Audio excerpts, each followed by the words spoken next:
Marry him or watch your father disappear. You have until midnight to decide. Emily was dragged across the Atlantic only to find out her dad traded to clear his $412,000 underworld debt. She was fully prepared to fight the 57-year-old kingpin who bought her every single step of the way. But the terrifying man sitting across from her wasn't looking to force a prisoner. He intentionally left her passport untouched, waiting to see if she was brave enough to stay. Let us examine the anatomy of betrayal. Imagine a single piece of paper slipped beneath a hotel door at 2 a.m, carrying a demand that obliterates a young woman's future. Marry a stranger. Or watch your father vanish. When Emily breaches her father's room, she does not find a protector. She finds Robert trembling on the floor, stripped of his paternal authority, reduced to a hollow man. This is the fracture point where the illusion of an innocent trip shatters entirely. You and I are going to unpack this story together, exploring how those meant to shield us can become our greatest threats. The lesson here is brutal but necessary. When your intuition screams that a loved one has compromised your safety, you must listen. Sometimes, family will gladly auction off your soul. To understand this collapse, we must rewind to the flight to Rome. 11 hours suspended in the air, thick with unspoken guilt. Emily studies the man beside her. Robert sits frozen, an untouched drink in his trembling hand, his jaw clenched as he mentally rehearses a catastrophic lie. He casts fleeting glances toward his daughter, his eyes betraying a man whose reckoning is imminent. For Emily, this is a familiar cycle of toxic behavior. She has witnessed these shadows before: the missed rent, the fractured deals, the stench of cheap liquor and cheaper morals. The life lesson here is deeply grounded in observation. Past patterns are the truest architects of future ruin. People rarely rewrite their fundamental nature unless cornered, and Robert was radiating the quiet panic of a man dragging his child into the abyss. Robert radiated a suffocating aura of guilt, an unspoken admission that his daughter was about to pay for his sins. Somewhere over the dark Atlantic, Emily shatters the silence, demanding the truth. Robert flinches, hastily constructing a fragile lie about a sudden business venture. Emily dismantles it immediately, reminding him he possesses no actual business. Desperate, he pivots, calling it an exclusive investment. Yet, forcing your child to travel in total secrecy is not a financial strategy, it is the prelude to an abduction. The fundamental lesson here is one of psychological survival. You must never allow a manipulator to distort your reality when the cold facts are obvious. Robert simply orders her to sleep, hoping to delay the inevitable, but Emily remains painfully awake, watching the shadows deepen. For the remainder of the flight, Emily studies her father with the vigilance of prey. When they finally touch down on Italian soil, the specific mechanics of her betrayal remain unclear, but her survival instincts are blaring. It is that profound dread settling in the stomach, the biological warning system recognizing an invisible threat, stepping outside. A menacing BRAC sedan awaits them, piloted by a silent driver who wears the cold detachment of an executioner. Emily enters the vehicle, suppressing her panic to avoid a public scene in the early dawn. We frequently compromise our own boundaries simply to maintain social peace. The crucial life lesson here is stark. Never weaponize politeness against your own personal safety. She would deep regret wasting those next 6 hours waiting for her spineless father to confess his ultimate sins. The devastating reality is that Robert offers no explanation. He remains entirely mute, staring through the tinted glass, gripping his hand so intensely that his knuckles drain of color. After a suffocating 40-minute journey into the isolated countryside, they approach a literal fortress. Massive iron gates glide open automatically, a chilling indicator that unseen eyes have been tracking them. Beyond the gate stands an opulent villa, dripping with architectural dominance. You do not bring your young daughter to a criminal stronghold for a negotiation, unless she is the currency being traded. Let this serve as a vital lesson in situational awareness. When an environment feels vastly disproportionate to your normal reality, you are a pawn in a very dangerous game. Emily finally realized this, and her voice drops utterly dead. Fear strips the emotion from Emily's tone, reducing her voice to a haunting flatline. She asked her father, who resides in this oppressive compound. Robert turns to face her, revealing a psychological tragedy, a grotesque mixture of heavy guilt and a selfish sense of relief. He wears the face of a man preparing to drop a crushing burden, perfectly willing to shatter his own daughter beneath its weight. He desperately begs her to trust him. She coldly replies that every word he speaks only further erodes her faith in him. The essential life lesson here is absolute. True trust is constructed solely through consistent actions, never demanded as a blind leap in the dark. The vehicle halts, the silent driver opens the door, and Robert walks toward the entrance, leaving her to face the abyss. For 3 agonizing seconds, Emily remains paralyzed in the vehicle. Yet, when the path vanishes, you have no choice but to step into the mouth of the beast. She crosses the threshold, and the architect of her ruin is waiting. Notice the psychological power dynamics here.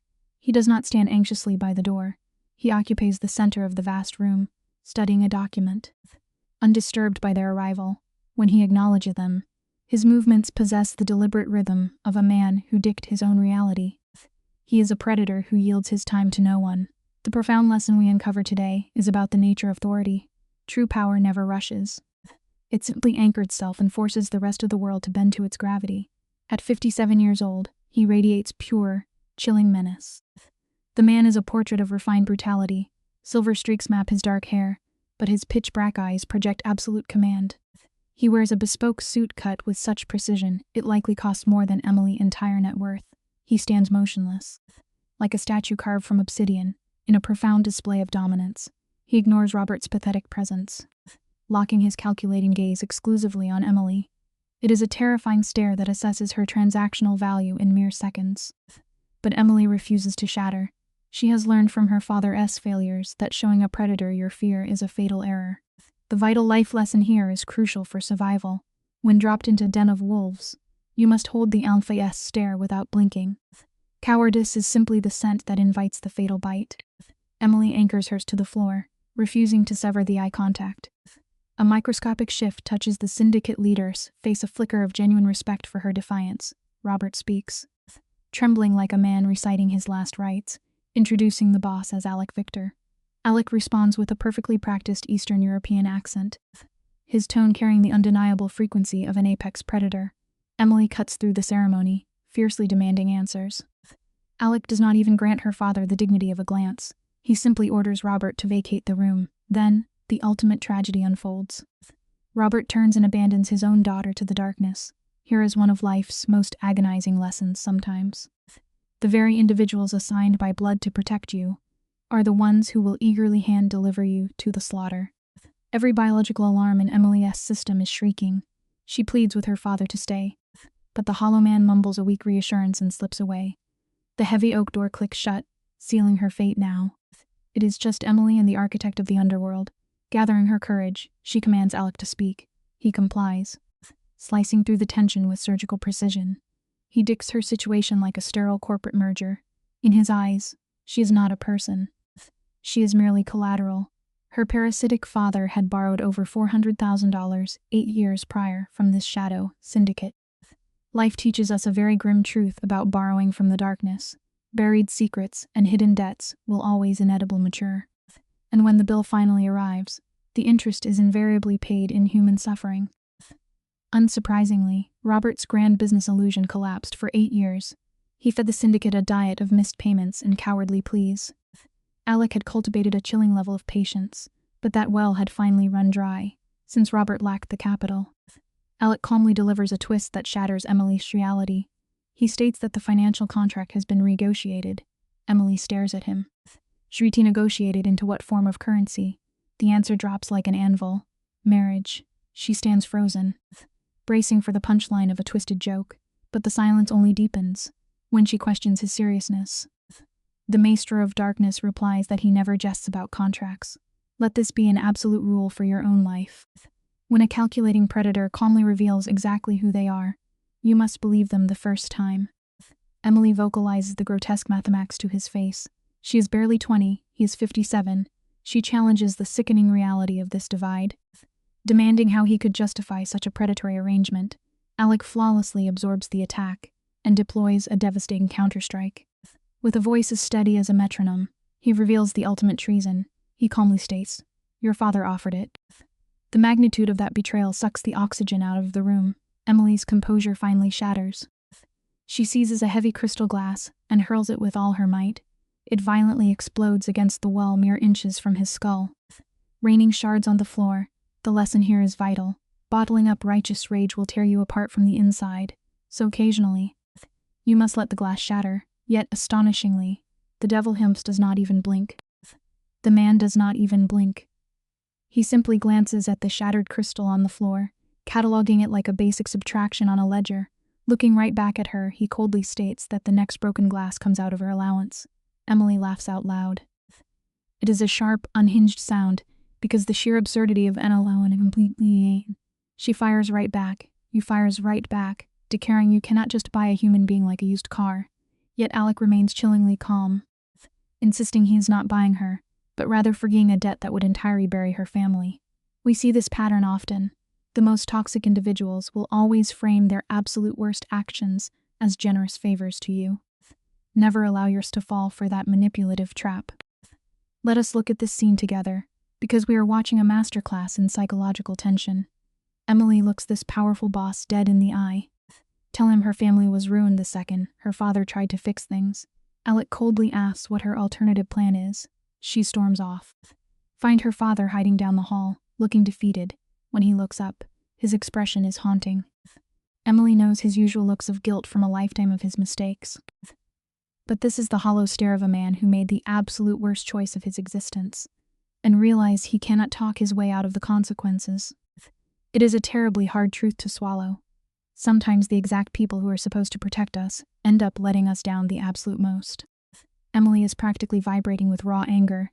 She demands her father tell her it is a lie, begging him to say she must have stirred this horrific plot twist, but her dad croaks out that he cannot do that. His voice is totally shattered. Emily rushes forward, standing over this broken man while her hands shake uncontrollably. She yells that he should have just been honest. Whatever dark mafia debt this was, they could have found a solution together. Then he drops the crushing weight of reality. $400,000. He whispers it completely dead inside. Where were they going to magically spawn that kind of cash? The mob threatened to collect in blood, and he knew their brutal reputation. It goes to show a timeless rule. Running away from your problems just creates a much bigger, hungrier monster waiting for you at the very end of the road. Her father, desperate, tries to play the victim. He claims Emily is all he has left, actually believing that handing her to a mafia kingpin would keep her safe. What kind of twisted logic is that? He blindly assumed the wealth of the boss would act as a shield. Emily is entirely disgusted by his cowardice. Her voice drops into terrifyingly cold tone.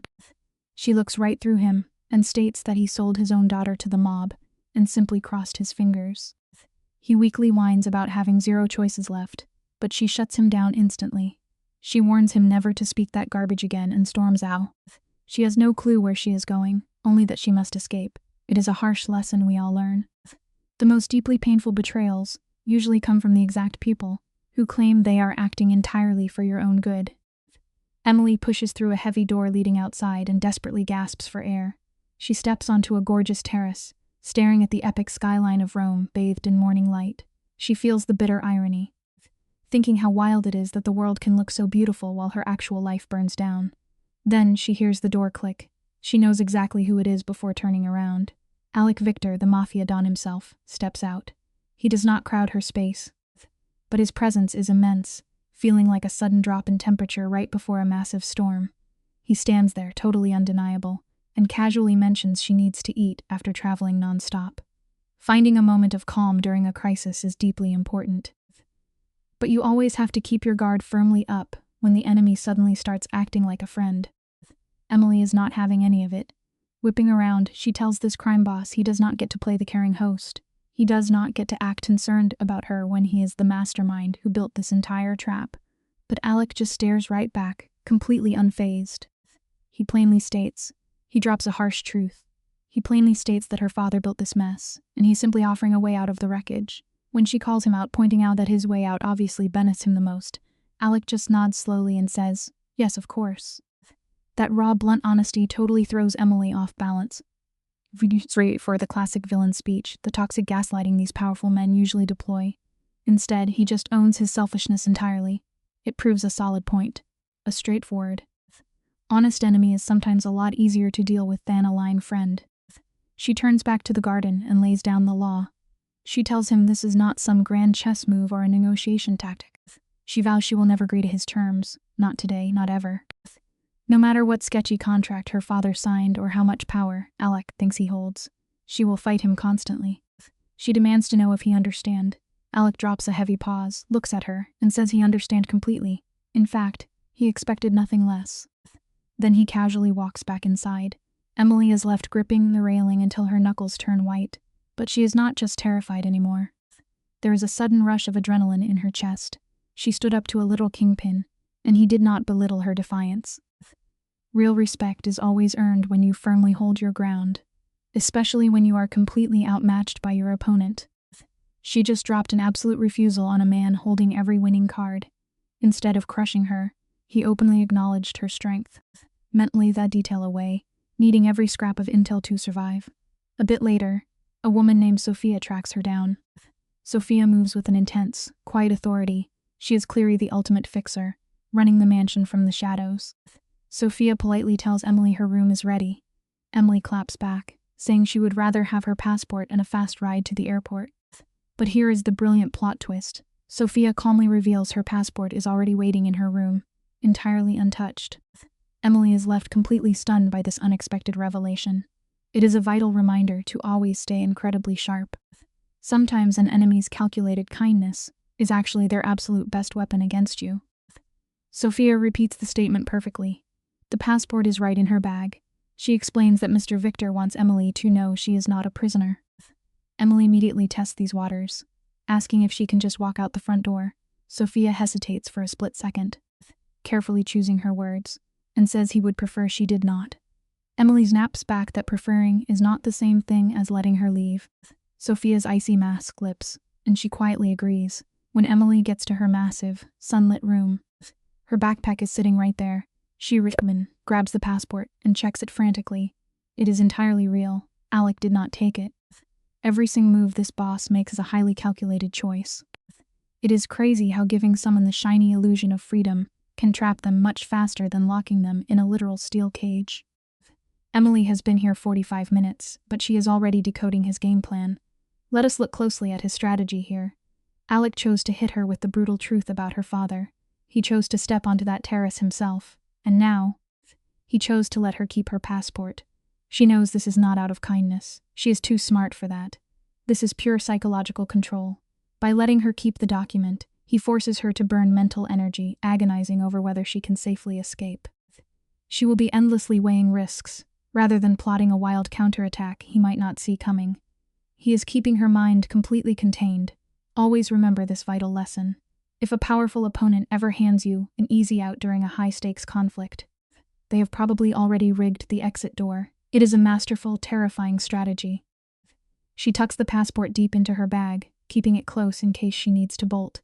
She pulls out her phone and shoots a text to her friend Dana, telling her not to panic and absolutely not to call the cops.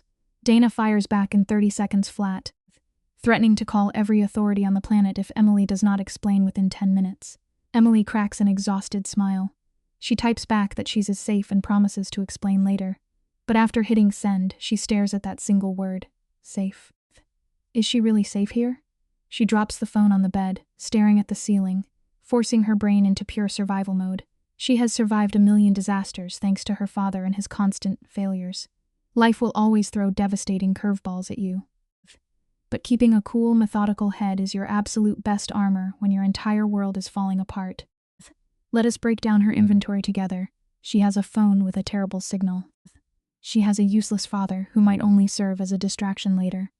She is stuck with a mafia don who holds every single advantage. But he has already made 3 choices, proving he is not just a brainless tug looking for violent domination. It is a small advantage, but every detail counts. Most importantly, she still has her own mind. She possesses that stubborn survivor mindset that dragged her through her mother leaving, her father's massive failures, and working brutal double shifts just to survive. That vital part of her entirely refuses to stop looking for an escape hatch. It proves a beautiful point about human nature. Your absolute best asset in any nightmare scenario is your own resilience.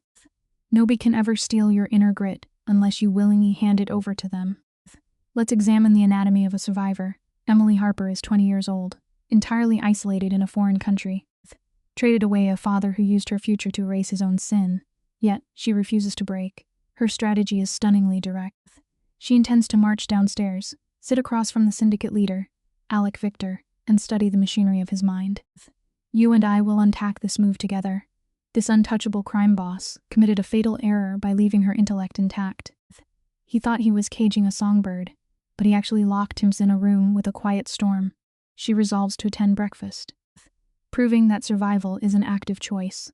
Never underestimate a person who has lost everything, because that is when they become entirely fearless. Descending the stairs at exactly 8 in the morning is not merely a choice for Emily. It is a calculated opening move in a high-stakes chess match. Standing before her mirror moments earlier, she locked her jaw and fortified her mind. She could easily have hidden in the safety of her room, refusing the meal, but ceding the morn means surrendering the board, and she is no pawn. Downstairs, Alex sits like a relic of old power, sipping dark coffee behind a broad newspaper. The moment she enters, his eyes dart to her, weighing her posture and reading the silent defiance in her steps. He is measuring the weight of his new acquisition. Reclaiming your agency often begins with the smallest, quietest actions, showing us that true power is built one deliberate step at a time. With a slow, heavy gesture, Alec directs her to the empty chair. The housekeeper, Sophia, drifts into the room like a ghost. Pouring dark coffee before melting back in the shadows, Emily wraps her hands around the warm ceramic, anchoring hers, and holds Alec's gaze. For 30 suffocating seconds, the dining room turns into a vacuum of silence in the architecture of power. Silence is a weapon designed to make the weaker person break. But when Emily finally speaks, it is not out of submission. She shatters the quiet because mapping her prison is far more vital than winning a standoff. She demands the exact terms of her captivity. Alec lowers his newspaper, finally giving her the floor. We must remember that lowering your ego, acquire essential knowledge, is a mark of profound strength. Alec begins to construct the velvet walls of her new reality, detailing a life filled with private tutors, attentive maids, and a dedicated driver. But Emily sees straight through the luxury. She recognizes the driver not as a chauffeur, but as a well-dressed warden reporting every movement back to the man in charge. Alec frames this arrangement as considerable freedom within strict parameters. In truth, he is building a magnificent birdcage, expecting her to perform as his flawless companion at high society gatherings. The opulence is merely an anesthetic designed to numb her to the reality of her total confinement. This dynamic is a timeless warning for all of us. Always examine the conditions of your comfort, because a comfortable life can easily disguise invisible chains. Let's look at this piece by piece, shall we? Emily braces her and asks the most terrifying question of all, demanding the date of their forced wedding. Alec's response shatters every assumption she has built. With a steady calm, he reveals that the timeline is entirely up to her. There will be no forced vows, no violent ultimatums. He simply requires her presence as a strategic asset for his political theater, promising that her boundaries will remain sacred. This raw, clinical honesty short-circuits Emily's defenses. She came prepared for a monster, but found a pragmatist instead, prompting her to ask the singular question, lingering in her mind: why her? Is a fascinating psychological truth that absolute honesty is often the most disarming weapon a person can wield. Refusing to back down, Emily stares into the cold eyes of the man who owns her fate and demands the full truth about her father's debt. She assumes her family still holds financial assets to plunder, but Alec dismantles that hope in an instant. Her father is entirely ruined, stripped down to dust. Pushed to the edge, Emily asks a dark, piercing question. Why not simply resort to violence against her father, as men of his nature typically do? The air in the room turns to ice as Alec slowly echoes her phrase, reflecting on the weight of those 3 words. He is tired of the caricature she expects him to play. This tense standoff reminds us of a vital human truth. We must never judge a person solely by their reputation, or we risk remaining blind to the deeper reality standing right in front of us. Rather than reacting with the explosive anger of a common tug, Alec reveals a striking piece of the puzzle. For 8 grueling years, Emily's father had taken degrading labor, bleeding him dry to settle his impossible debt. Alec found him harboring a quiet respect for that relentless endurance. Emily mistakenly assumes this arrangement is born of a twisted pity. But Alec operates strictly on cold, calculated logic. At 57, he commands a vast empire with a single heir to inherit the crown. Her father's desperation provided the perfect strategic loophole to secure his legacy. The dynamics of their transaction highlight a profound reality about human nature. Recognizing the dignity in someone's struggle, even an enemy's, can fundamentally reshape how we choose to deal with them. Emily studies the older man across the table, searching for the slightest fracture in his stoic mask. Having been raised in a house built on lies, her ability to detect falsehoods is practically flawless. Well, flawless until now anyway. Yet, the terrifying realization is that she finds absolutely no deceit in his face. His transparency unnerves her more than any threat could. Finding her footing, she begins to outline her terms, demanding reading materials and a brief 10-minute lifeline call to her closest friend. Alec swiftly denies the request for an untracked computer, reminding her that the walls of his fortress are not up for debate. This exchange reveals a vital principle. Maintaining clear, firm boundaries is essential for order, no matter how much authority you already hold.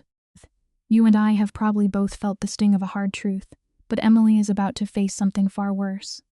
Alec concedes to the brief phone call and agrees to supply her literature, but before she retreats, Emily sets a psychological snare. She asks the one question that has been burning in her chest. Did her father offer her as collateral, or did Alec demand her? The silence that follows is heavy, thick with the gravity of impending grief. Alec attempts to soften the blow, but she demands the bare truth. Finally, he admits the crushing reality. Her father offered her upon the altar of his own salvation, and Alec merely accepted the terms. She walks away with her world shattered. It teaches us that while the truth can cut deeply, accepting reality is the only foundation upon which we can rebuild. In the aftermath of that devastating revelation, a profound shift occurs within Emily. The trembling in her hands ceases, replaced by an iron resolve to reclaim her agency. By midweek, she throws her into her Italian studies. And when her imposing trainer hands over an exhausting physical regimen, she accepts it without a word of complaint.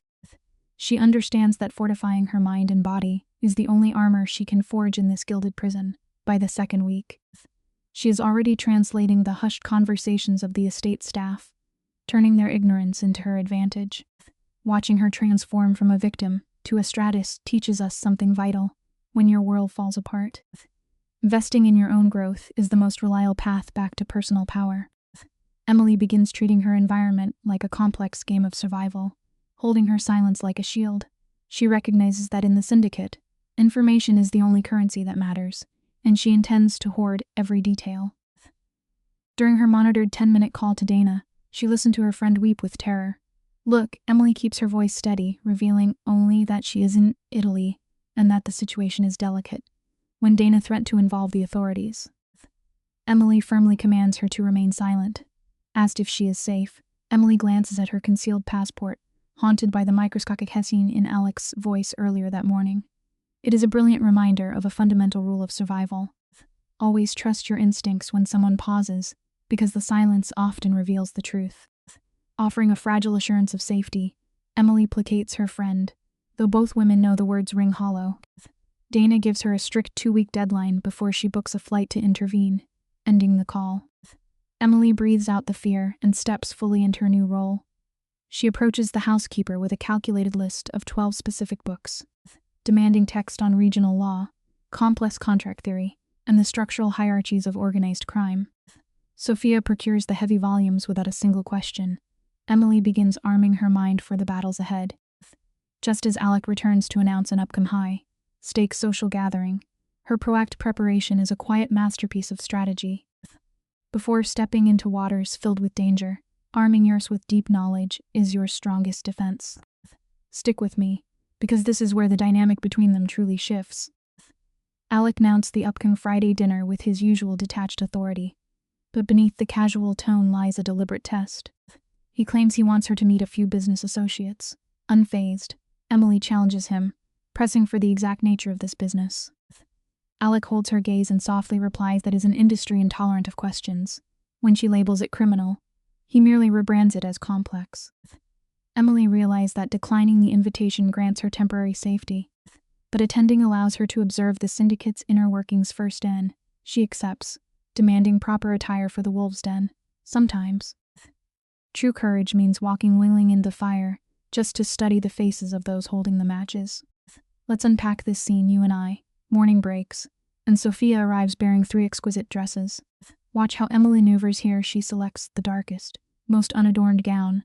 It is a brilliant psychological play. A visual declaration that she is physically present but refusing to perform for this underworld audience. Yet, the fabric fits her flawlessly. a chilling reminder that unseen eyes have been measuring her every move. She files that terrifying detail away in silence. The dining room is a theater of power, 12 heavyweights steeped in blood money, trading phrases in English, Italian, and coded whispers. The takeaway is profound when walking into a space designed to shrink you. The heaviest armor you can ever put on is quiet, unshakable confidence. For an entire hour, she sits beside the architect of this empire and offers nothing but silence. Emily is not hiding, she is gathering psychological intelligence.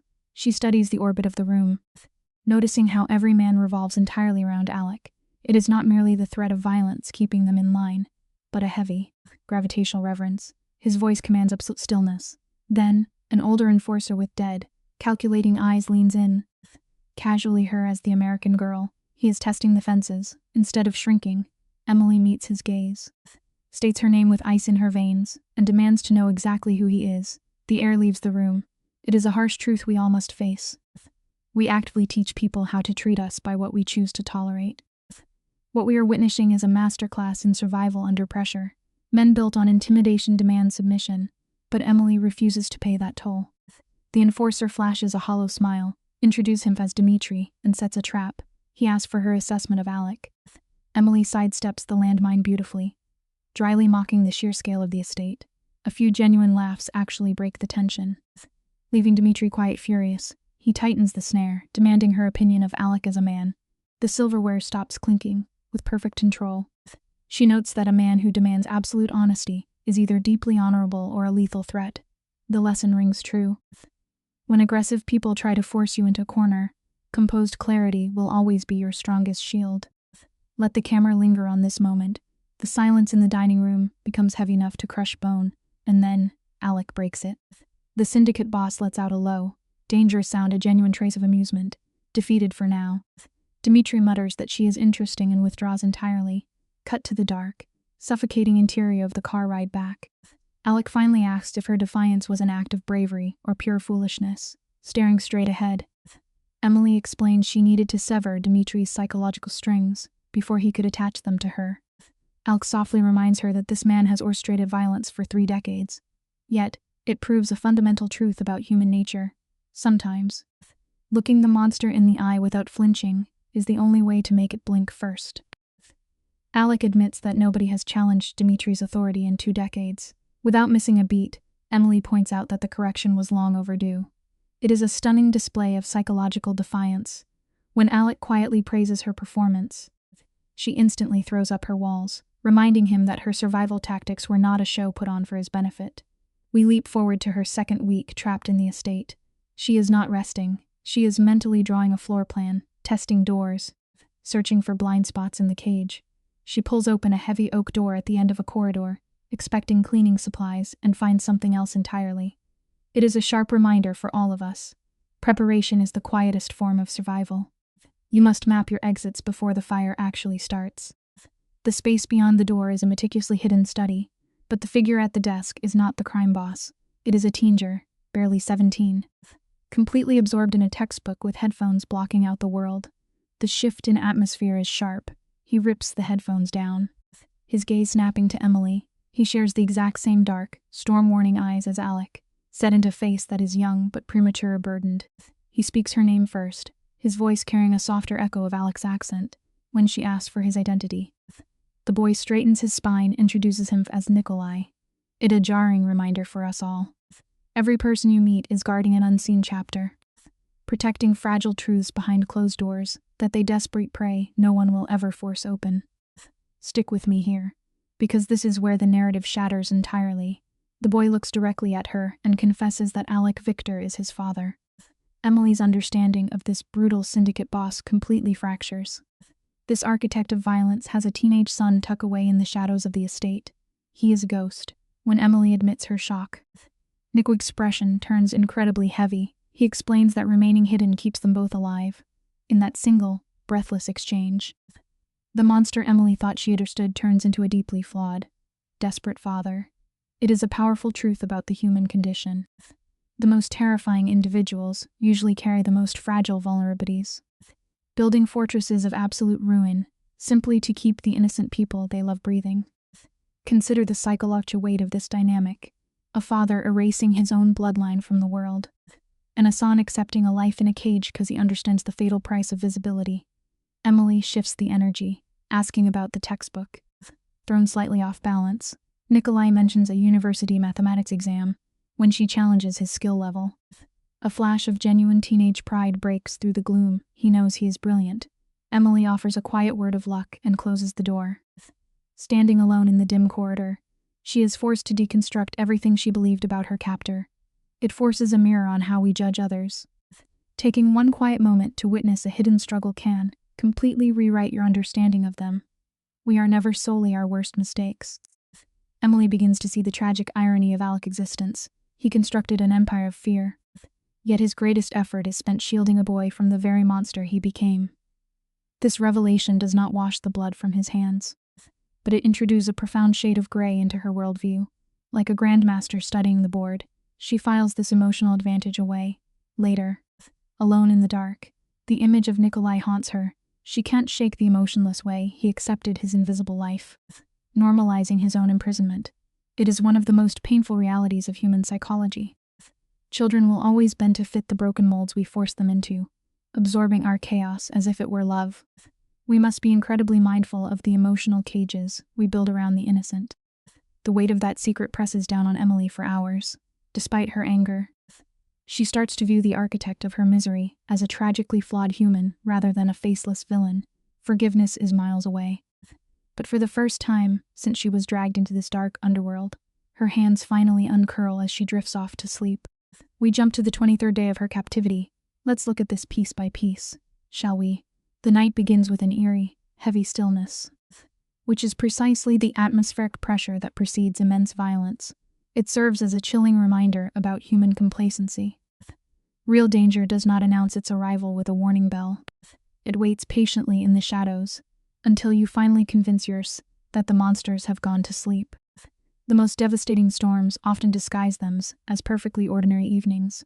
The house is settled, the dinner plates cleared, and the faint rhythm of Nikolai's music thumps softly through the walls. But Emily is wide awake, her mind operating like a blade. She sits with a heavy volume of law across her lap, though her eyes stopped reading hours ago. She is mapping the auditory landscape of her prison. Over 3 weeks, she has memorized the settling floorboards, the hum of the vents, and the precise 12-minute rotation of the armed men outside.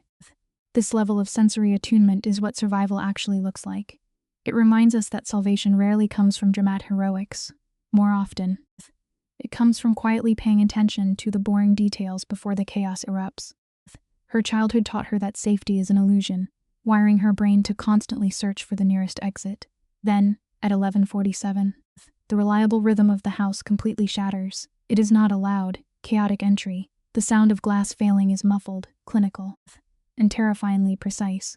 Professional violence has breached the sanctuary before conscious thought even forms. The primitive part of Emily's brain takes control. She slips off the bed and pulls her door open, staring into thick gloom of the corridor.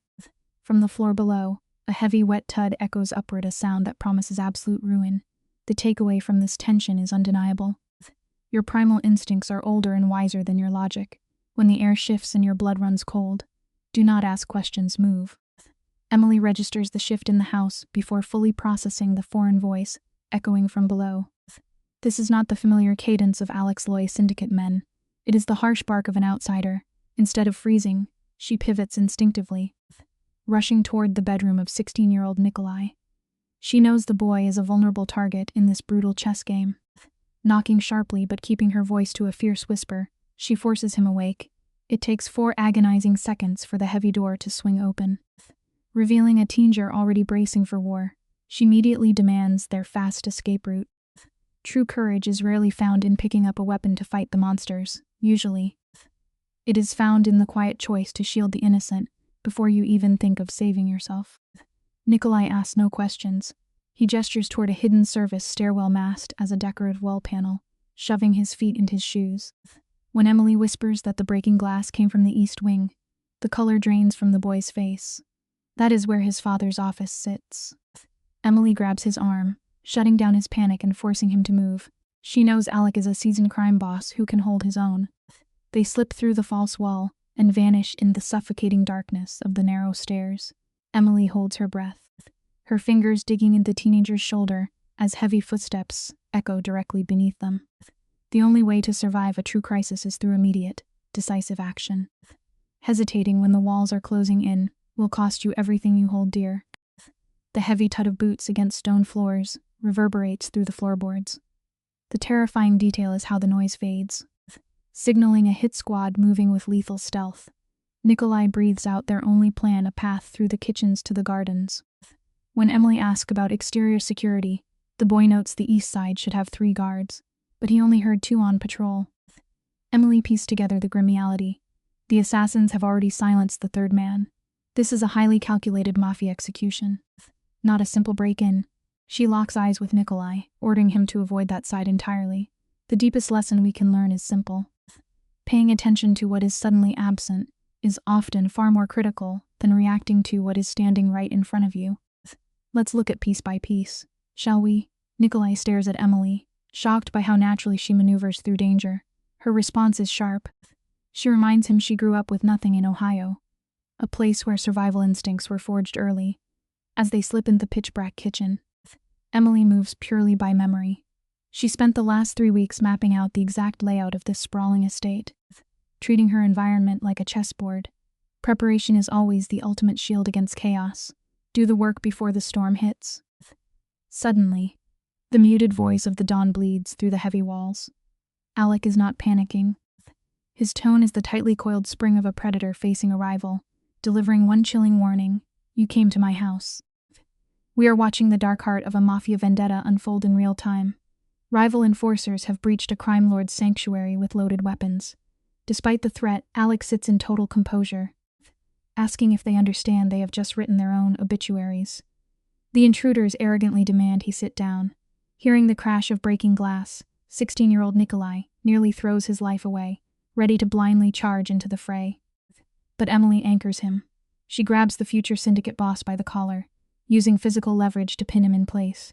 The boy is vibrating with rage, desperate to protect his father, but Emily whispers a harsh reality into his ear. Sometimes, the bravest thing you can do for the people you love is to stay alive, so you can fight another day. Emily stares into the furious teenager's eyes and tells him his life is the only bargaining chip they have left. Her brutal honesty cuts through his anger, and the stubborn air stops fighting her grip. Emily exhales, though the air remains impossibly thick. Peering beneath the kitchen door, she spots 3 pairs of heavy boots pacing the hall. Notice the shifting power dynamic here. The men holding the guns are raising their voices, unraveling under pressure, while Alex sits perfectly still, dissecting them with his calm tone. Meanwhile, Emily scans the dark kitchen with the cold calculation of a strategist, searching for an exit before these shadows realize she is right under their noses. True power is keeping your mind perfectly clear when everyone else is losing theirs. There is a profound beauty in pure survival instinct. In 4 short seconds, Emily mentally catalogs the entire room. She clocks the heavy knives to her left, an antique landline on the wall, and the unlocked delivery door at her back. Turning to Nikolai, she assigned him a stealth mission. He must slip out the south wall, locate the guards, and create enough chaos to draw the hitmen outside. When the boy questions her plan, Emily is already reaching for the telephone. She dials a secret number memorized weeks ago. A weary maid had slipped it to her inside a law book, carrying the silent weight of a warning. It is a stark reminder that the smallest acts of kindness from ordinary people can become the very lifeline that saves you when your world begins to fall apart. The phone rings once before an unfamiliar voice answers. Emily rapidly details the 3 intruders, the captive crime boss, and her plan to extract the heir. The mysterious voice simply demands her location and orders her to hold the line. Emily turns to the teenager. Tell him to leave immediately. This is a crucial turning point. The boy looks at her, his eyes mirroring the cold, calculating depth of his father. He realizes this outsider risked everything to pull him from his bed, a sacrifice she never had to make. Yet she pushes him away. As he slips through the back door like a phantom, Emily is left entirely alone in the suffocating dark of the kitchen. True selflessness means willingly standing in the path of the storm so that someone else can walk away untouched. Across the hall, the psychological warfare in the study is deteriorating. The intruder's voice cracks with panic as Alex's stalling tactics wear thin. Then, a terrifying revelation echoes through the walls. They are specifically hunting for the American girl.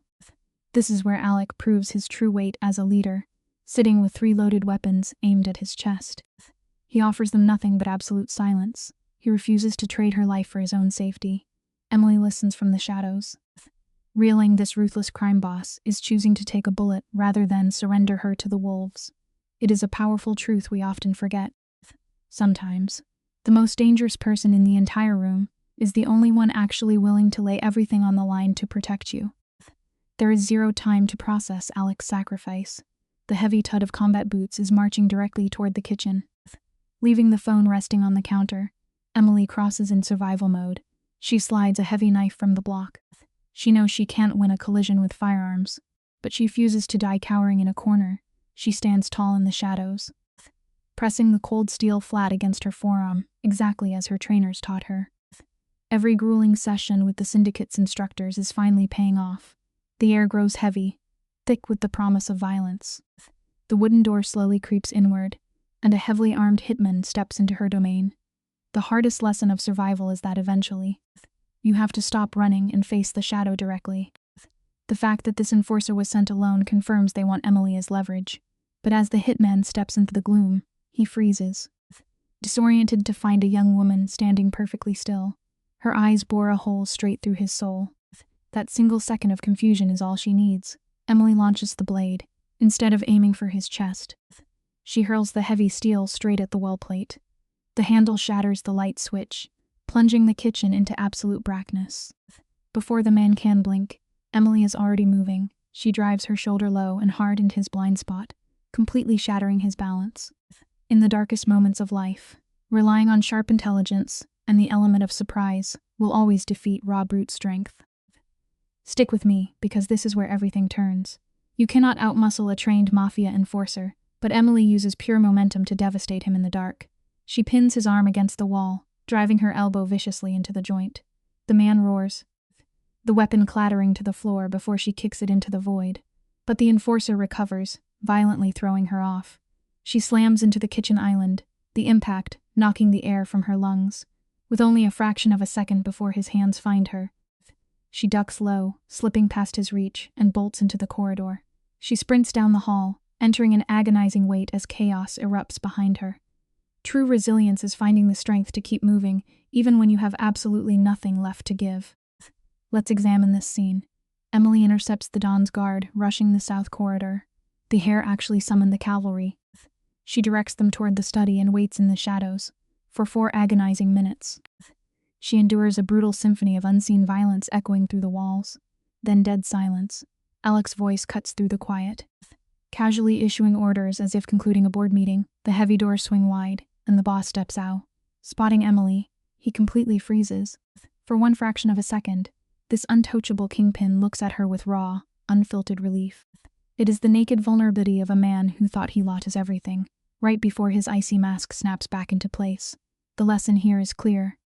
Even the hardest individuals can't hide their true humanity when faced with the terror of losing someone they genuinely care about. The crime lord studies her, stating she is unharmed. Yet a desperate question bleeds through his measured tone. Emily holds her ground, firming her safety and the capture of the kitchen assassin. Then she looks him dead in the eyes and announces his son is safe. At those words, Alec's impenetrable facade fractures. A profound emotion flashes across his face, defying explanation. He stares at the ceiling for 2 heavy seconds, swallowing the urge to break down, before locking his icy glare back into place. He realizes she ran headfirst into war zone to save his 16-year-old boy before securing her own survival. Emily bluntly declares she will never apologize for protecting his child. The takeaway is profound. True. Selfless courage will always force even the most powerful individuals to confront their own emotional debts. Al quite responds that he is not angry. The corridor swarms with enforcers in absolute chaos. But for Emily, the world fades to a dull hum. The adrenaline crash hits her like a train, and violent tremors take over. She was iron during the fight, but now her hands refuse to stop shaking. Naturally, the boss notices immediately, as a man of his caliber misses nothing. He steps close and does the absolute last thing one expects from a ruthless predator. He gently folds his warm hands over hers, holding them perfectly steady for 5 seconds to anchor her to reality. Then, the emotional walls slam shut. He steps away. entirely professional again, and orders his staff to escort her to safety. This moment teaches a vital truth. Sometimes, a fleeting instance of gentle silence carries more weight than a lifetime of fierce words. Emily demands to know who ordered the strike. Alec drops one bone-chilling name, Dimitri. He explains the arrogant rival from their recent dinner party, decided mild disrespect was not enough. Emily suddenly recalls that man studying her at the table. She assumed she had merely bruised his ego. But that predator was conducting a lethal threat assessment. She realized this shootout was sparked by her bold words at dinner. Alec corrects her with twist syndicate logic. Dimitri did not attack over a sharp tongue. He sent heavily armed killers because he looked at this young girl and mistakenly believed she was the Don's ultimate weak point. The underlying lesson is profound. Arrogant people consistently reveal their fatal flaws by misjudging the quiet strength of those they quickly dismiss as completely powerless. You and I are going to unpack this massive revelation together. Alec admits the enemy intended to use her to dismantle his empire. Emily connects the dots with sharp precision. She concludes the rival was testing whether Alec cared enough about her to be exploited. Alec confirms this. She points out that the enemy now knows the truth. Alec agrees again, but his calculated mask is gone, leaving only raw honesty. The assassins were deployed to see if the ruthless kingpin would crack to keep her safe.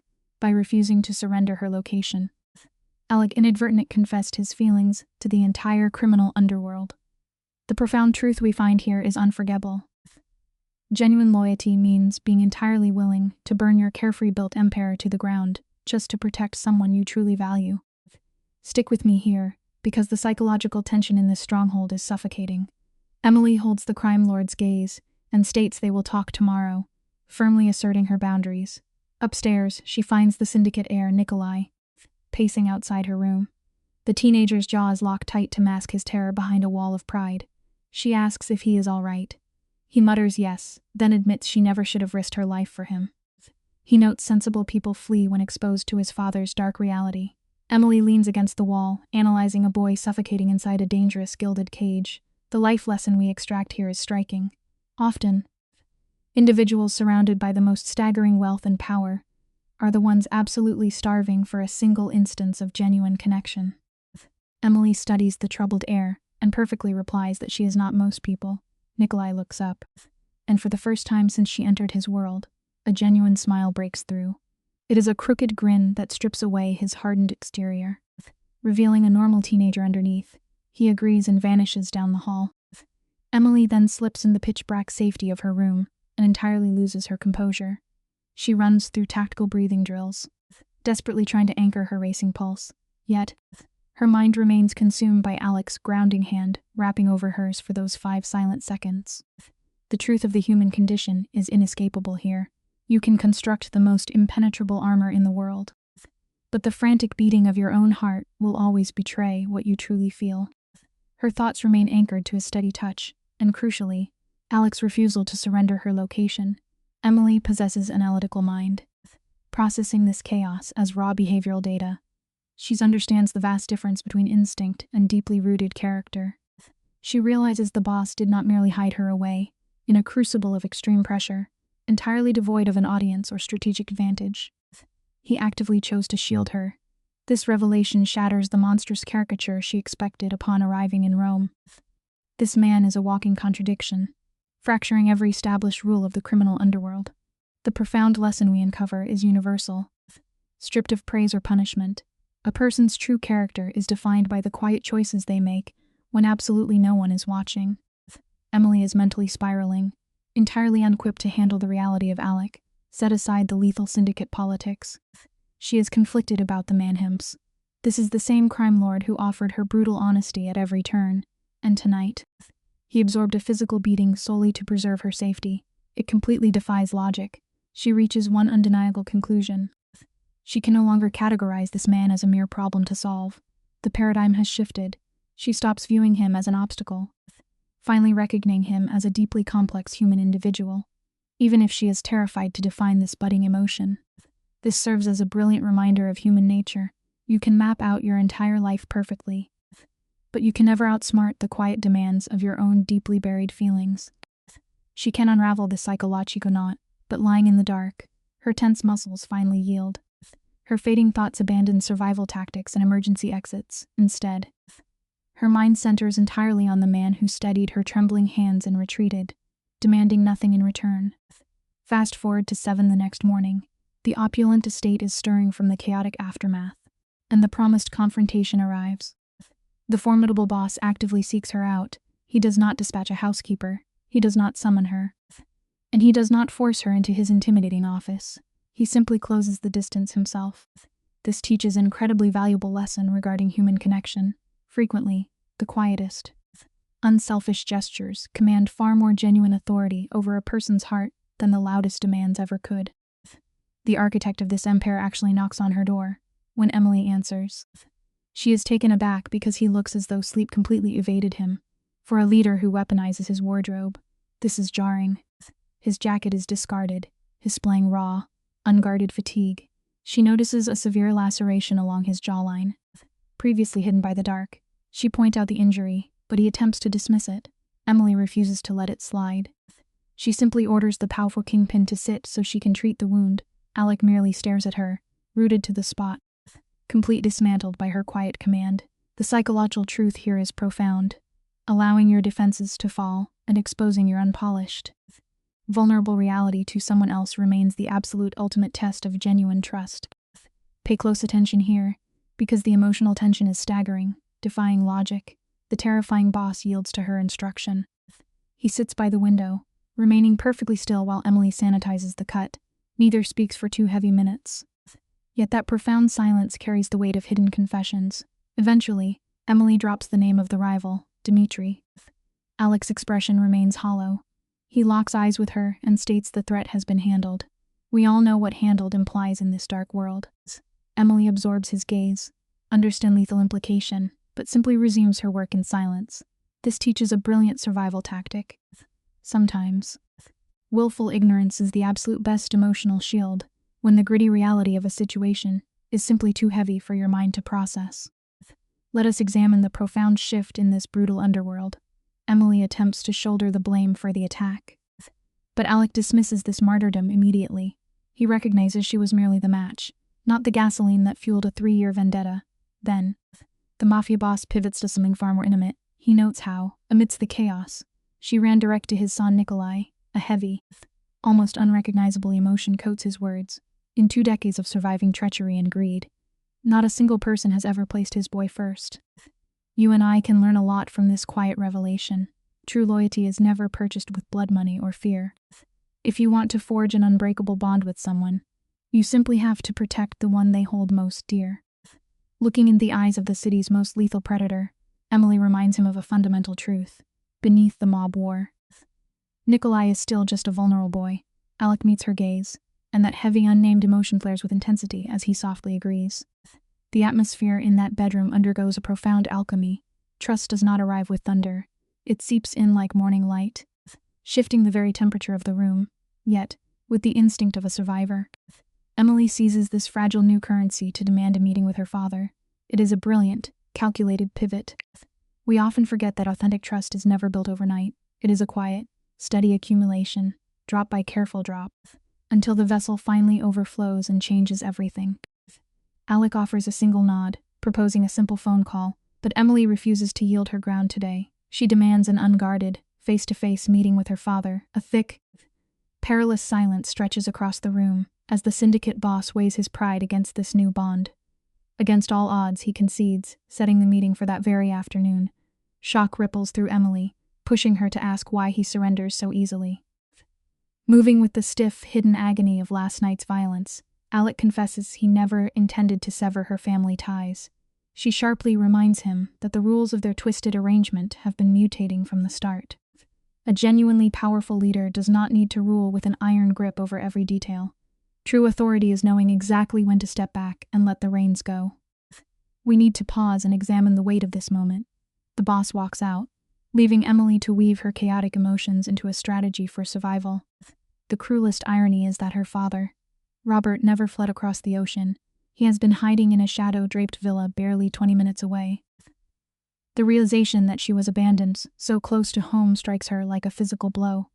When they lead him into the sitting room that afternoon, the toll of his choices is undeniable. He is gaunt, hollowed out, and aged a decade in mere weeks. It paints a devastating picture of consequence. Harboring toxic guilt and running from your own shadow will erode your spirit, aging you from the inside out far faster than the simple passage of time ever could. The second Emily crosses the threshold, her father springs to his feet like a cornered animal, with a quiet, unshakable authority. She orders him to sit, taking absolute control of the narrative. As she studies the man across from her, the duality of his existence is striking. This is the devoted father who raised her single-handedly, the exhausted man who worked 3 jobs just to keep the lights on.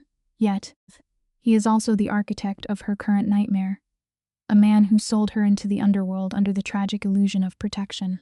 Stripping away the sentimentality, Emily demands the unvarnished truth.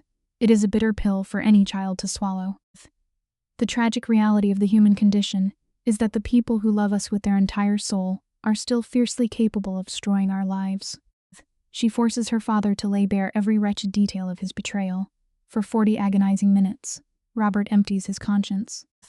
Emily sits like a stone statue, absorbing a lifetime inherited trauma without blinking when his confessions run dry. He admits that Alec possessed the power to annihilate their family years ago, yet chose mercy instead.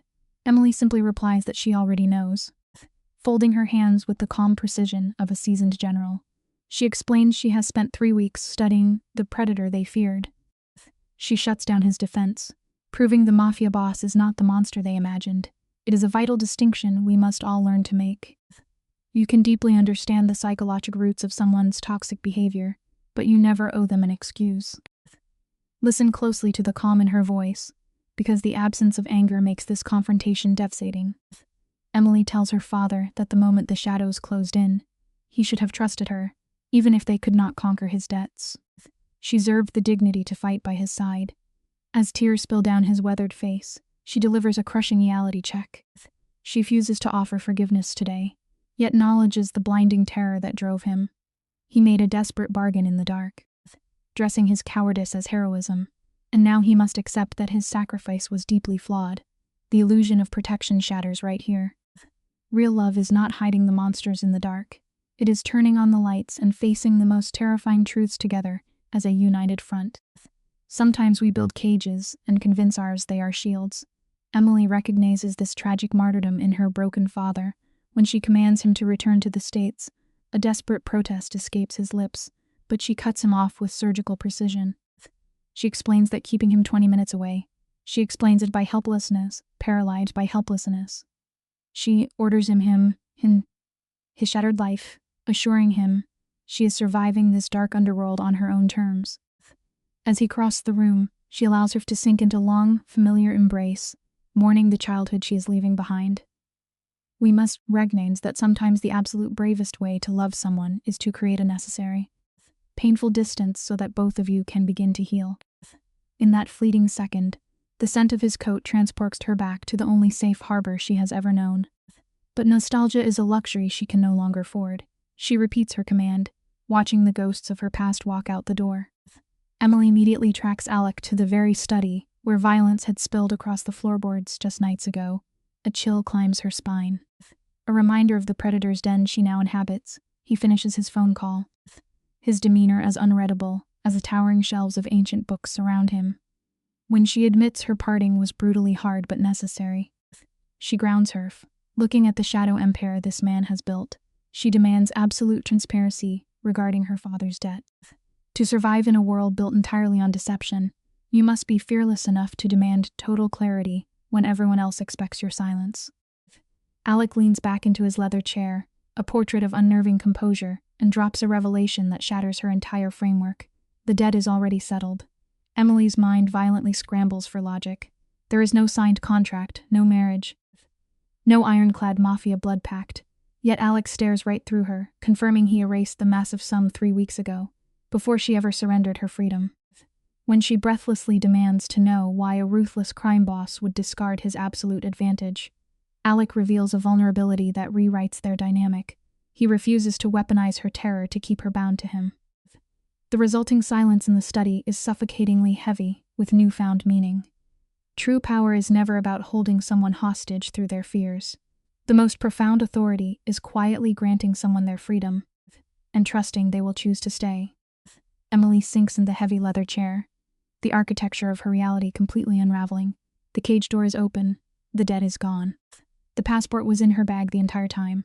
She looks at Alec, a man whose every breath is a calculated move, and demands to know the nature of their game. His silence stretches, heavy with hesitation. When he finally speaks, the cold syndicate boss fades. He admits he wanted a clean, transactional arrangement, a practical acquisition. He never anticipated the chaotic variable of her true self. Perhaps there is a vital lesson here for us. You can meticulously plan every single facet of your life, but genuine human connection will always break through the walls of a perfectly controlled environment. Emily asks, as unfamiliar warmth stirs in her chest. Alec chooses his words like a man defusing a bomb. For 30 years, he has built an empire of certainty. He knows the dark shadow he casts. He has never allowed him to desire anything that could not be quantified or bent to his will. Yet, looking at her, his impenetrable armor finally cracks. She has dismantled a lifetime of ruthless discipline. Emily refuses to be swept away by the moment. She tells him she only wants his uncoerced choice. No debts, no obligations, just absolute truth. It is a profound reminder for all of us. The deepest, most enduring bonds only take root when both individuals stand on equal ground, entirely free to walk away at any moment, yet actively choosing to stay. Emily admits she had been hiding from her own desires. She finally asks the terrifying question, what does he actually want? Alec meets her gaze with calm sincerity. He simply wants her to stay, entirely of her own free will, looking at this silver-haired crime boss, a powerful force who still frightens her. Emily is disarmed by his vulnerability. She remembers arriving 3 weeks ago, clutching a frayed backpack and $1,100, bracing for a war. The stark contrast is staggering. It perfectly highlights a hard-learned truth. The ultimate path to personal freedom is rarely found by endlessly running away from your past. More often than not, true liberation comes from finding the courage to stand completely still and embrace a wildly unexpected choice. Emily remembers how fiercely she had drawn her battle lines, certain she knew who the villain was. Now, those boundaries dissolve. She admits she can't fully commit yet, her honesty a fragile thing, but she promises she is done running. Alec accepts this, his stoic face softening. She warns him this is no romance, and he agrees, confessing he has no idea what they are building. Hearing a ruthless patriarch admit to such uncertainty is deeply shattering. At the threshold, she stops. She brings up the night of the attack, noting how he shielded her location from his own men. It is a monumental revelation. True loyalty rarely announces itself in life. We often find that the immense integrity of a silent, protective act speaks far louder than any grand, poetic declaration ever could. The tension in the study is suffocating. Why? She pleads. Alec replies in a quiet whisper, telling her she already knows the answer, and the truth is, she does. She had known since the terrifying corridor incident. She just needed to witness his inability to voice it out loud. It reminds us how life's deepest truths are rarely spoken, but instead carved out through quiet, consistent actions. With that realization, she walks away. The next week's no grand explosions. Instead, their dynamic shifts like a slow change in the seasons. Emily stops treating breakfast as a tactical maneuver. Her rigid survival instincts finally fade, for the very first time. She opens up to genuine conversation, letting her heavy fortress walls crumble down, brick by deliberate brick. Emily noticed the deliberate weight of Alec's attention. Unlike most powerful men, he doesn't just wait for his turn to speak. He actually listens. Soon the morning routine shifts again. Nikolai joins them, dragging Emily into passionate debates over whether the elegance of a mathematical proof matters more than the answer itself. While they bicker over logic versus beauty, Alec sits silently at the head of the table. He watches them behind a mask he assumes is opaque. But Emily sees through the cracks now. She senses the warmth of a man watching his fractured world knit itself together. It proves a beautiful point. Often, the deepest healing in life is disguised with our most ordinary routines. By Thursday, one unassuming detail will pivot this fragile new balance forever. Let us unpack this together. On that Thursday, Nikolai received his university exam results. He did not just pass. He landed in the top 3% nationally. Emily heard the due from Sophia before Nikolai even checked his phone, proving how fast word travels in that house. She found him frozen in the hallway. It was the heavy stillness of someone absorbing a reality far bigger than they ever prepared for. Top 3%, she said with quiet pride. He looked up, his expression completely raw. I did not think it was possible, he whispered. I thought maybe top 10. Emily offered a knowing smile. 3 weeks ago, I told you that you would succeed, she reminded him. Is a simple truth we often forget, sometimes. Offering your unwavering belief to someone is the exact push they need to finally believe in them. You told me I would be fine. Nikolai laughed. You did not say top 3%. Emily simply shrugged. I just had a feeling. He looked at her then. His dark eyes hold an intense sincerity. Thank you, he said, his voice heavy with gratitude. For saying it when everyone else just saw me as a problem.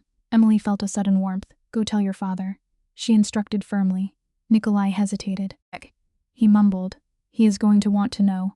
Emily insisted. Go. Nikolai sprinted down the stairs. Tiss radiating from him.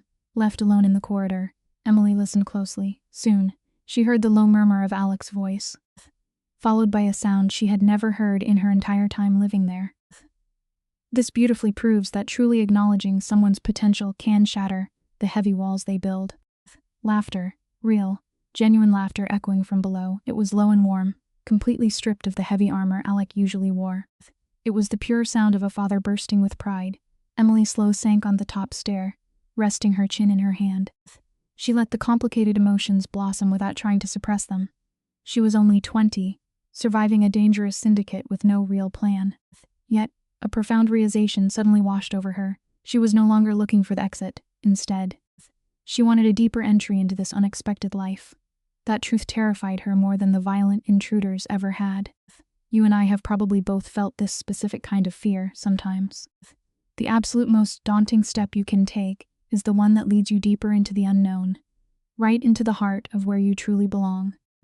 This realization struck her harder than any blow her father ever delivered. Until this moment, Emily had merely survived the fallout of other people's terrible choices. But now, she was choosing this chaotic syndicate entirely on her own.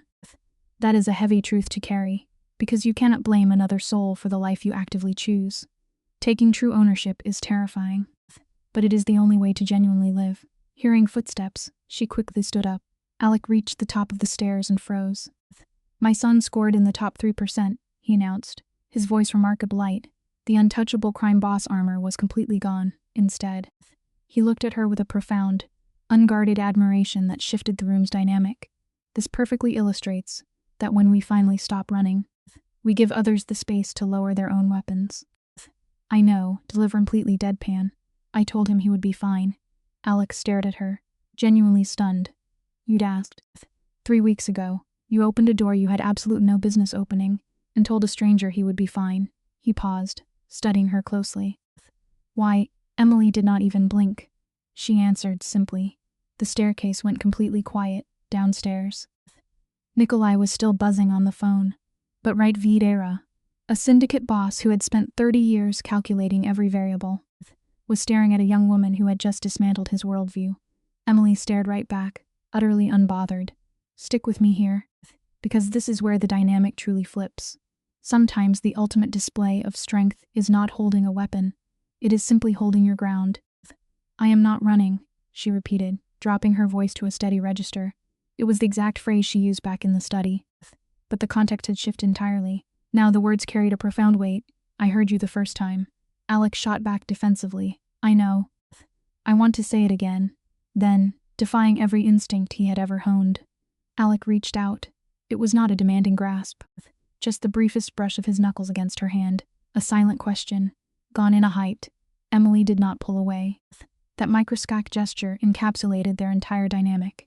It was not a clear beginning or a neat resolution. Just two guarded people standing in the vast unknown. Nothing was guaranteed, yet everything was suddenly possible. The strongest move you can make in life is choosing to stay planted when fear screams at you to run. This was not a romance yet, but the narrative was fundamental shifting. Emily, who walked in this criminal underworld prepared to claw her way to freedom, was facing a massive internal reckoning.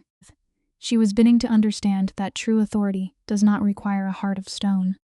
Finding your agency and allowing yours to be vulnerable are not mutually exclusive. She realized that sometimes our most terrifying nightmare, unexpected, drop us in the most authentic chapters of our lives.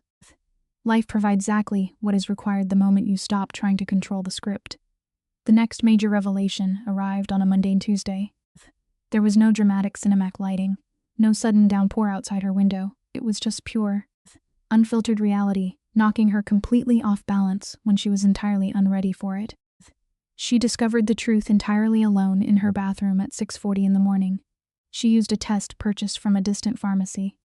Having smooth lied to her driver about needing shampoo, she had walked the final block alone, stood frozen in the store aisle for 4 agonizing minutes, and brought the box to the register with the calm of a seasoned operative. But sitting on the edge of the cold porcelain bathtub, staring at the small plastic stick, her mind simply flatlined. It was not empty, but trapped in that terrifying suspension where your destiny violently changes lanes, and your consciousness scrambles to keep up. She was only 20 years old. This perfectly shows that no matter how meticulously you draft your survival plan, a single quiet moment can tear your entire blueprint to shreds. For 11 weeks, Emily had been surviving the brutal architecture of Italy, enduring a world she never asked to enter. The grand mafia wedding loomed over them, hyped and delayed. Yet, neither she nor Alec was in a rush. They circled the concept like seasoned pros, aware that forcing a fragile dynamic only shatters it. The deeper truth: she had not told him she was staying. She only promised she would not run. By the third time, the words became their unspoken foundation. Staring at the plastic test, time halted, gathering her composure. She buried it in her pocket and headed to breakfast. It reminds us that real commitment rarely needs a megaphone. It just quietly becomes the ground you stand on. There he sat in the morning light, newspaper open, black coffee steaming. It was the exact routine she had memorized over 11 weeks. Watching this fortress transition from a gilded prison into a home, she took her seat, completely ignoring the fresh coffee. Alec glanced up. He dissected her emotional state. Today, you and I are going to unpack this hypervigilance. It used to terrify her, but now, she anchored is wrong, he demanded, leaving no room for evasion. Nothing is wrong, she replied evenly. He slowly folded the paper, all of his calculated, ruthless focus locked onto her, because eventually, the truth demands the light. Emily, he warned. Without a word, she slid the plastic test on the table. The silence that followed stretched out for exactly 4 agonizing seconds. She counted every single one of them. When Alec finally raised his head, the stoic mask of the underworld boss fractured. He did not weep, but you could see the absolute collapse of a man who dictates the city, suddenly realizing he held zero authority over a tiny piece of plastic. Emily, he whispered, the weight of a lifetime in his voice. I know, she replied instantly. How do you feel? He asked. She admitted she was terrified, wrestling with nameless emotions. Slowly, he reached across the polished wood. He did not grab the test. Instead, he took her hand, holding it steady. This teaches us a vital lesson. True support is simply about refusing to let someone face terror alone. He ordered, his voice dropping to a low murmur. Emily did not waste a single second. I need you to not make a single decision for me, she countered. I need this to be mine. Alec nodded with a fraction of hesitation. She locked her gaze with his. And I need to know that I choose this life, the syndicate, the wedding. It is because I actually made that choice. She pointed sharply at the test. Not because I felt cornered by biology. Alec held her gaze, entirely comfortable with raw honesty. I know the exact difference, he stated firmly. He told her he had known since the first morning she demanded respect instead of surrendering. We must realize is setting absolute boundaries and ensuring nobody crosses them. You have been calling your own shots since the second you walked through my doors, Alec assured her. I'm absolutely not taking that autonomy from you now. Emily stared, his large hand covering her own. Her mind raced through the vivid memories of the past 11 weeks, the heavy legal texts, the grueling Italian lessons, the quiet endurance of surviving a crime family. She remembered the shattered glass in the corridor, and how this ruthless enforcer had shielded her. She felt the heavy weight of her own agency. I am not running, she stated, and this time. It was the final time those words would ever leave her mouth. Alec gripped her hand with unwavering permanence. You see, trust is painstakingly built until you finally stop scanning for the nearest exit. I know, Alec replied, the single phrase sealing their silent pact. Later that afternoon, Emily picked up the receiver and dialed her father. He answered on the second ring. Stick with me here, because this is where the dynamic shifts. That quick answer meant he was hovering by the phone, drowning in the heavy guilt of his past choices. She was not offering him a free pass just yet, but she was beginning to understand his flaws. A step that takes immense maturity. I have something to tell you, she began. The silence on the line was thick and suffocating. She quickly reassured him she was safe, needing him to anchor himself. When she finally delivered the news, the sheer gravity seemed to steal the oxygen from his lungs, leaving him suspended in pure shock. Emily, her father choked out, his voice incredibly thin. What are you going to do? She did not waver for a fraction of a second. I am having this child, she declared, and I'm marrying him. But hear me clearly, it is not because of biology. And it is not to erase your debts. I am doing this because it's my choice. She let the weight of her autonomy hang in the space between them. He is not the monster we painted him to be. Dad. The ensuing silence was heavy with years of unspoken trauma. Are you happy? He asked, sounding completely broken. Emily paused, honoring the question with genuine reflection. I am getting there, she confessed softly. We must remember that owning your truth is a deeply powerful act, regardless of how complex it sounds. Her father exhaled, a profound relief washing over his words. That has to be enough. Emily moved right to her next boundary. Come to the ceremony, she instructed. I want you there. When he quietly asked if she was certain, she offered a painfully simple truth. You are my father. The ceremony itself rejected every expectation of a grand mob spectacle. Emily requested an intimate gathering, and Alec agreed without a sliver of resistance. Only 12 people stood in that room. Sophia wept while maintaining her fiercely protective posture. Even Nikolai arrived looking unraveled, finally understanding that isolation does not equal wisdom. This teaches us that monumental life shifts only require the genuine souls who anchored you through the storm. Let us step into the quiet moments just before the vows. A young man catches Emily observing the room, and he approaches with his hands buried in his pockets, asking if the nerves have hit her yet. She confesses she is feeling the edge of the moment. But he meets her gaze with an unshakable, quiet certainty. He tells her he has observed Alec for 16 long years, studying the cold mechanics of this crime syndicate. He knows exactly what it looks like when the man truly cares, and he has only witnessed it twice, once toward himself and once right now. The psychological weight of that statement is staggering. True legacy is never about hoarding wealth or power. It is the quiet knowledge that you manage to nurture a spark of hope in someone else. Nikolai offers that classic deflective shrug, pretending to be utterly immune to genuine affection, and retreats to stand beside his father. Surprisingly, Robert Harper arrives a full 20 minutes early. He carries himself better now, the desperate shadows fading from his posture. He is still visibly flawed, but he is fundamentally present. Approaching Emily, he skips the theatrical apologies. Instead, he takes her hands, searching her eyes as if trying to permanently etch her resilience into his memory. Breaking the silence, he notes that her mother would have had an endless supply of commentary about this unconventional setup. The remark pulls an unburdened laugh from Emily. When emotional weight becomes too crushing, honest humor is exactly what we need to breathe. Emily agrees, picturing her mother arriving days early just to micromanage the floral arrangements. She reassures Robert that her mother would have mired Alec. Once she looked past the syndicate's shadow, her mother respected absolute authenticity. Alec would have infuriated her, yet secured her respect instantly. Robert tightens his grip on her hands, promising his apologies will continue for years. Emily holds his gaze with an earned calm. She tells him she will listen. But the crucial part is that they are here now. You and I can take a vital lesson from this exchange. True forgiveness is the deliberate choice to step in tomorrow, side by side. The ceremony unfolds rapidly, remarkably devoid of the theatrical excess usually tied to mob power. Notice how these profound milestones resonate deeper when stripped of performative expectations. The official speaks flowing Italian, his words translated through Sophia's gentle murmur. Emily delivers her vows with crystal clarity. When Alec takes his turn, he locks on her with that same penetrating intensity she once spent weeks decoding. He refuses to break eye contact, proving that undivided presence will always carry more weight than empty spectacle.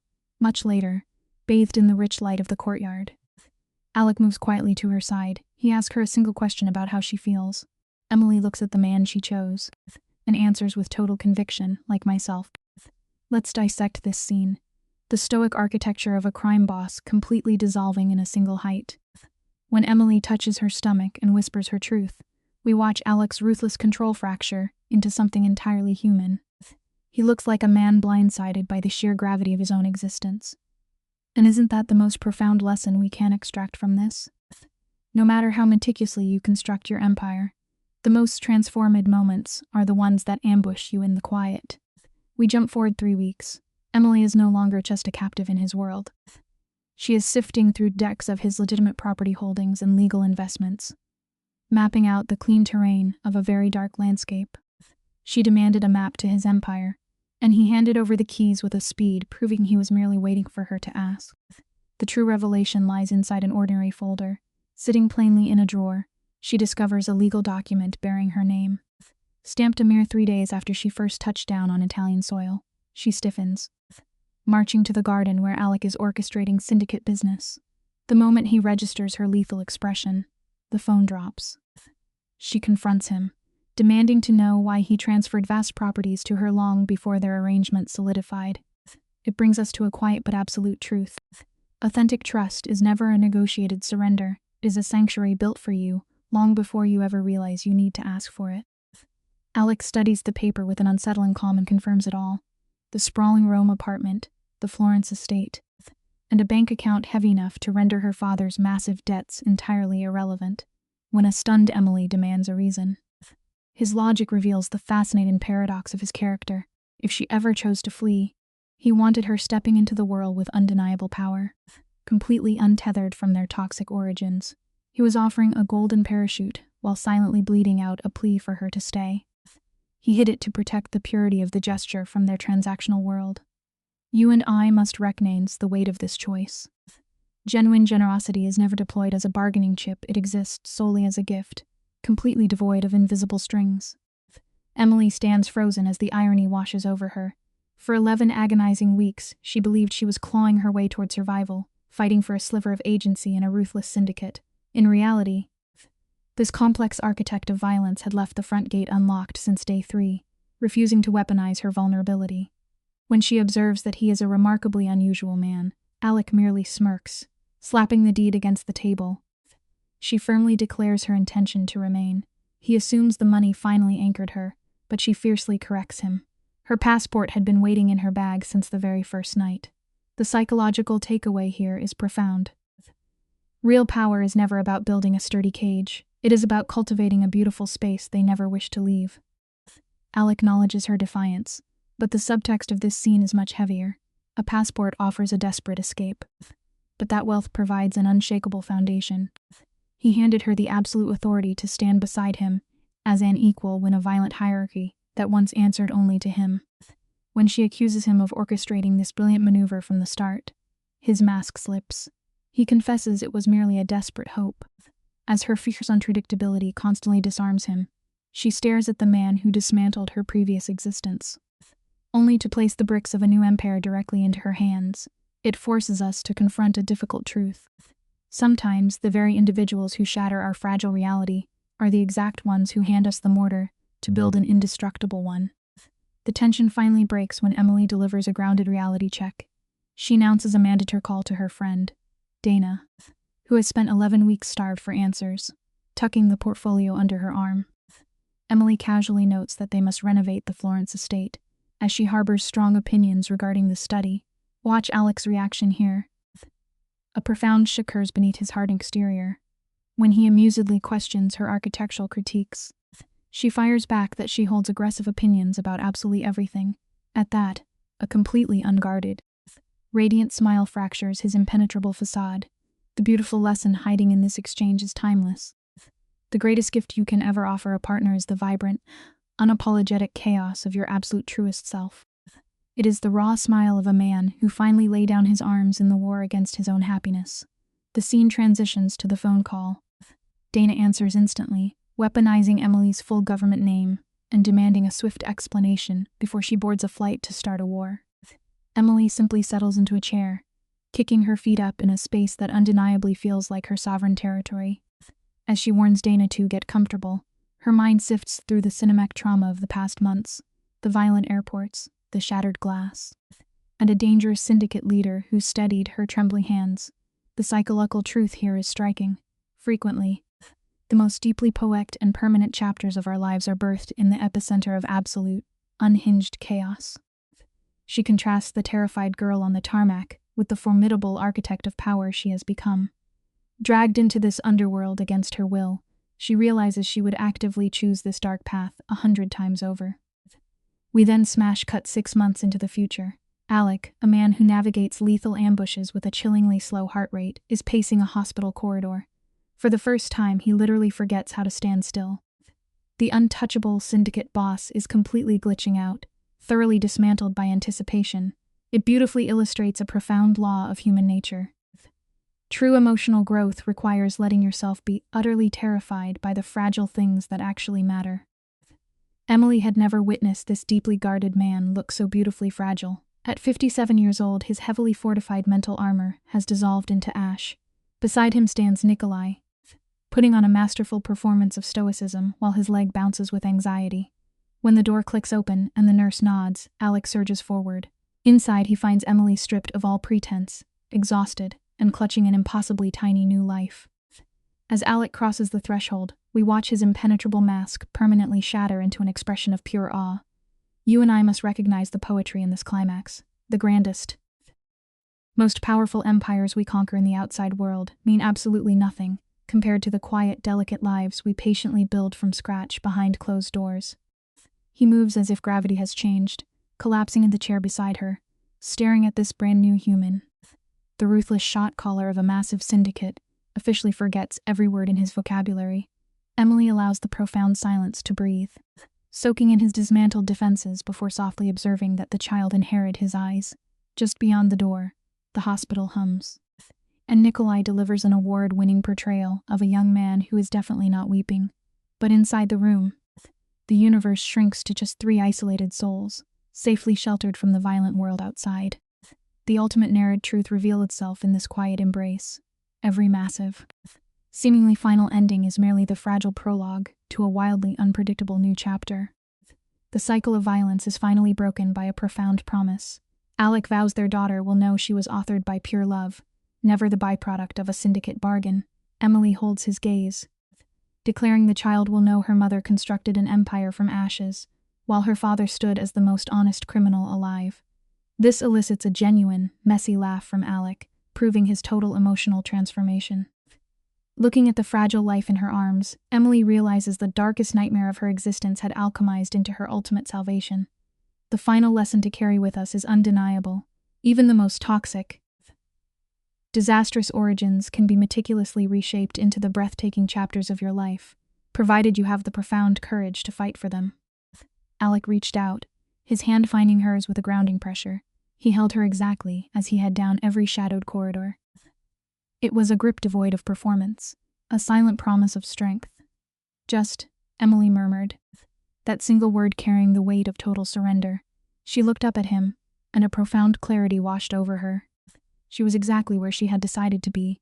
She was not trapped by her father's debts, nor was she a victim cornered by the cycle of violence. She was here because she had actively chosen it, with eyes wide open.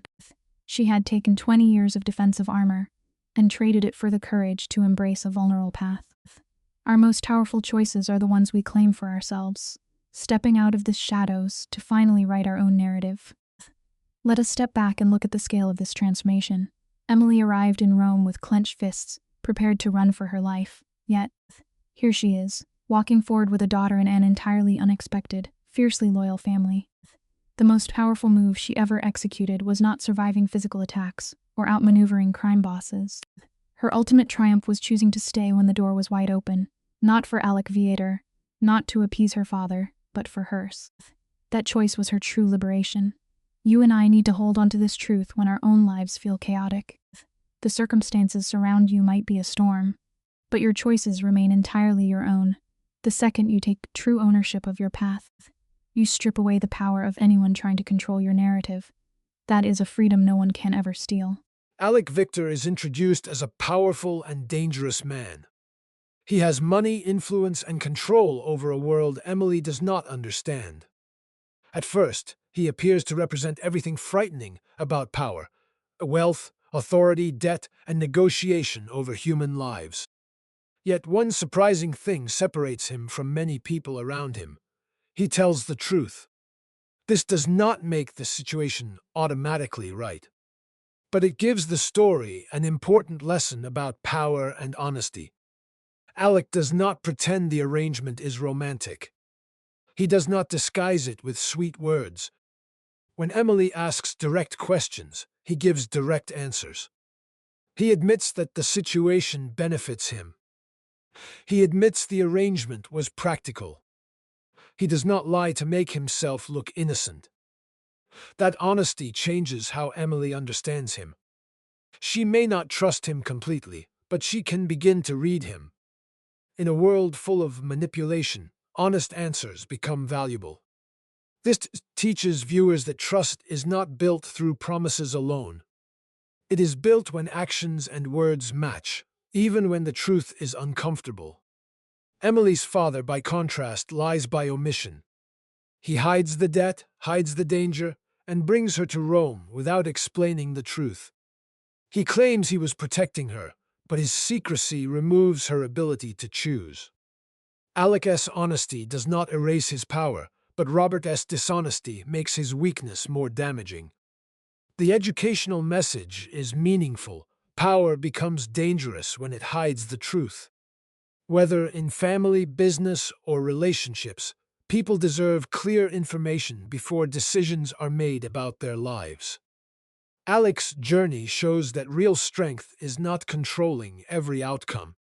Real strength is being honest enough to let another person see the truth and decide what they will do with it.